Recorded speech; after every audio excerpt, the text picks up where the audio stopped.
always keep in mind, what does success look like for you?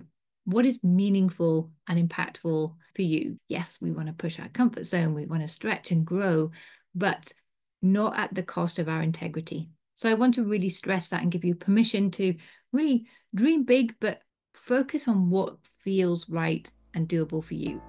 Hello and welcome back to the Art of Value Whispering podcast with me, your host, Melitta Campbell, Value Whisperer and business coach.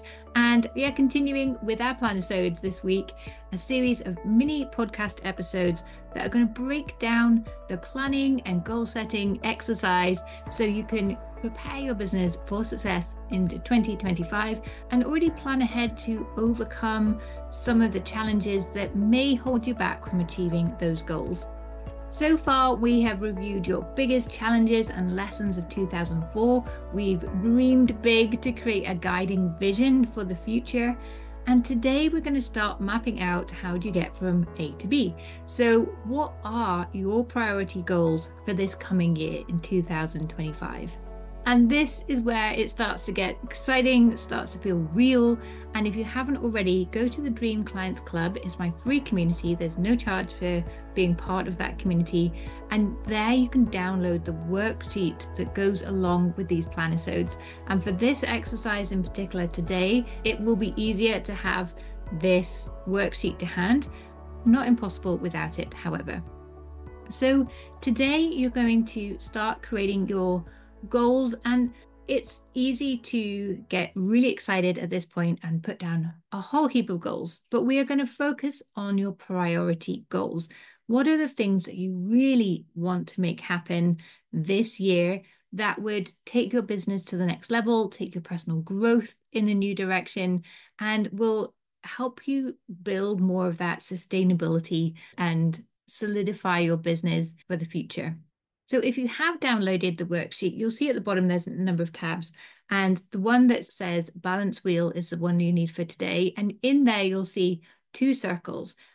They look a bit like dartboards because they've got lots of segments in there, and each of the segments has got a name. So if you don't have the worksheet, you just need to create a circle that, like slicing a cake, you're going to divide that into segments.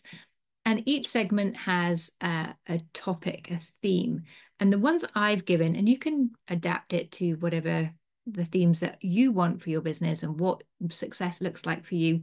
But I've put the names on there: team, clients, finances, offers, sales, marketing, processes, leadership, and productivity.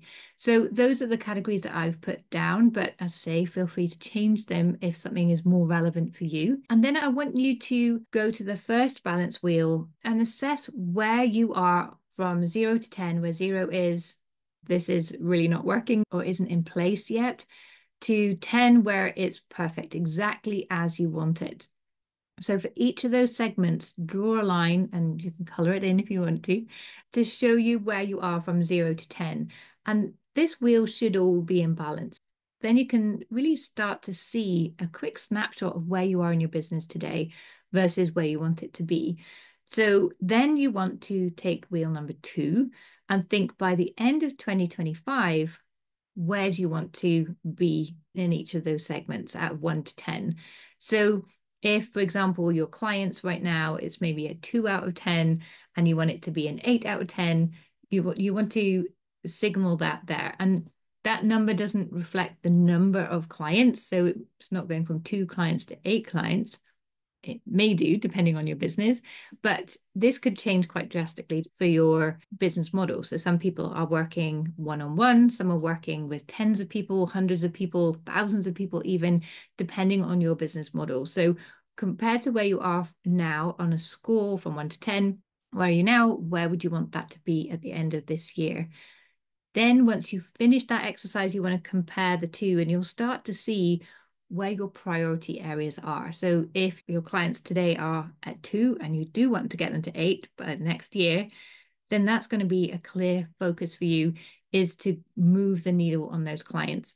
You may see something similar with your finances. Maybe your finances want to go from 2 to 8 as well. And those two are clearly going to be interlinked. If you have more clients coming in, you're going to generate more income. In theory, it's not always the case, because maybe your costs go up in the process as well. So there are some other factors that may impact that, but you can see some correlation between your goals as well. So look at where you want to go to. What are the priorities for you?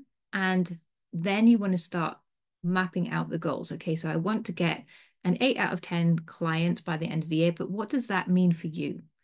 Does it mean that you want to get 6 more clients? Does it mean you need to get 60, 600, 6,000? And say, depending on your business model, your needs, your availability, your capacity to take on new clients, that will be different. So it's all personal to you. But if you would want to get, let's say, 60 new clients this year, what do you need to do to get that?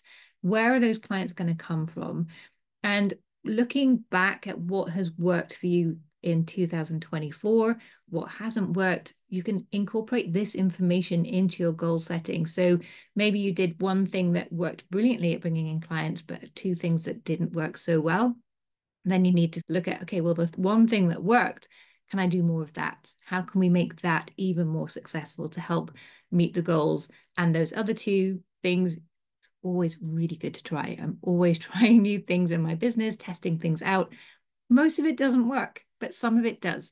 And so we want to double down on the things that do work and build that into our planning for this year. So these 2 balance wheels, it's going to give you a really clear start point for where is your priorities, where do you want to start with your goal setting process, and start mapping those out.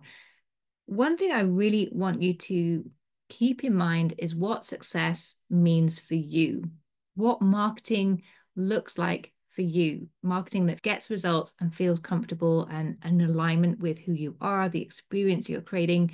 So this isn't looking at what everyone else is doing and thinking, oh, I'll do that too then. That sounds good. You really want to focus in on what success means to you, because it's different for everybody. And we hear this on the podcast. We've had close to 200 interviews on the show now. And one piece of advice that consistently comes up, or an experience that people highlight, is that their business only really became successful when they focused in on what was meaningful for them and really defined their version of success. What does success look like for them? So I want you to take this opportunity to see where your priority areas are, but then think about, what does success look like for you, from getting from a 2 out of 10 on your clients to an 8 out of 10, for example. What does that mean for you? What does that feel like? How can you bring these clients in a way that's aligned with you? And that's the advice that we share on this show with Value Whispering. It's really helping you to take that step back and define your marketing, your sales, your process of getting clients into your business and delivering your promise in a way that is really aligned to everything that you're about and everything that your clients need. So it's not a case of being louder, doing more, any of this kind of thing. It's really about doing often a lot less, but with more meaning, more passion, better results, more impact as well. So really, as you're going through this exercise, always keep in mind, in fact, throughout the Planisodes, what does success look like for you?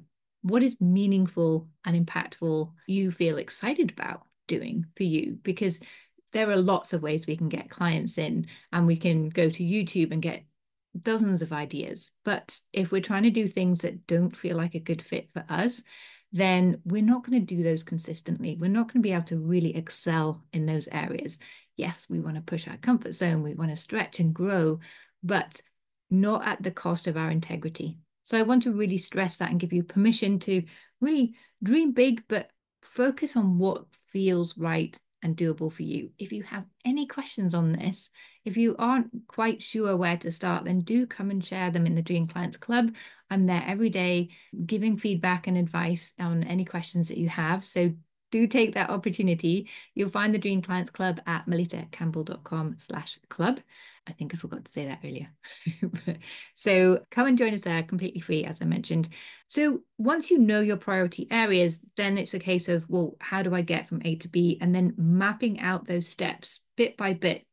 And what I like to do is chunk the year down into 4 blocks. So I can create 90-day goals and see how those goals are going to build on each other to get me to that end goal. So always as we were saying yesterday, start with the end in mind.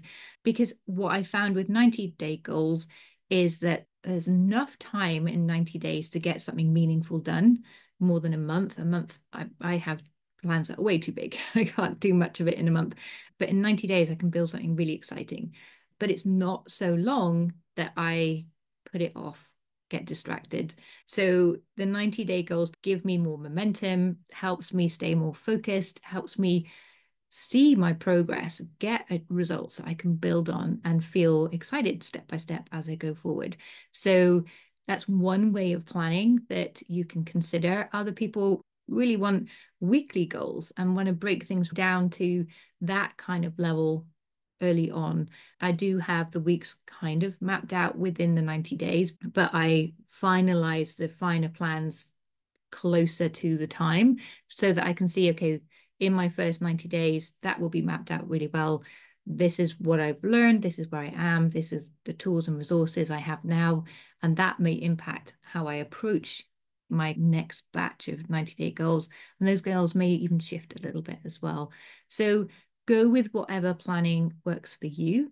And another great way of planning and to make it fun and to encourage you to dream bigger is to do it with somebody else, to find a buddy you can share your ideas with, you can challenge each other, reflect, check in with each other on a regular basis. So do look out for someone who can be that buddy. You can find someone in the Dream Clients Club if you don't have a network of business owners around you, or you may already have someone that in your network you can approach for that reason. And I have an accountability buddy for my planning. We meet every week, do check in with where we're at. We kind of confess all the things we didn't do that we planned to, but then we look at, well, why didn't that happen? Is there a lesson in that? Was it just life got in the way? And we're both mums, we're both speaking on stages, building a business. There's a lot going on.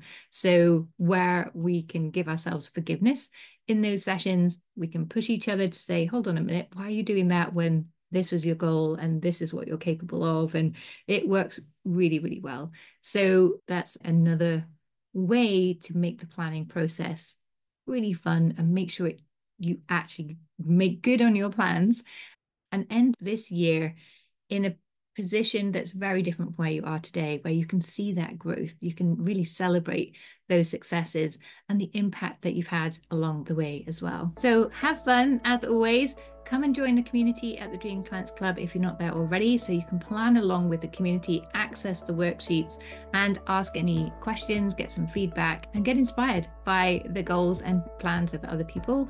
And I look forward to seeing you tomorrow when we're going to be looking at a methodology you can use to help prevent you from freaking out and self-doubt getting in the way or fear holding you back from making really great progress towards your goals that you set today. So I look forward to seeing you then. Bye.